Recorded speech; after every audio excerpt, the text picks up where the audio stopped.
The barn owl is the most numerous species of owl found anywhere on this planet. They're not only found in the forest, some are also seen in abandoned buildings and houses and other places.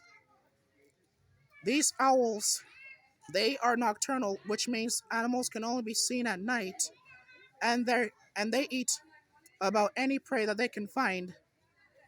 Their feathers are used in silent flight. Female owls, they lay the eggs. The dad feeds his mate.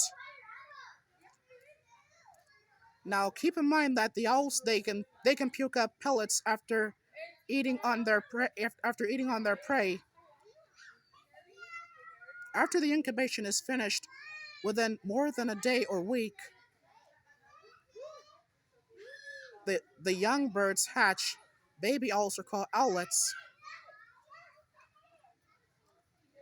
and the mother she carefully removes the egg yolk from the eggs after the baby's hatched. A raptor, yeah. Roll the sky. Look for it. Go.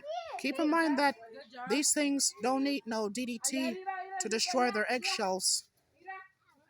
This is Ronald Pearson, Animal Guy, signing off.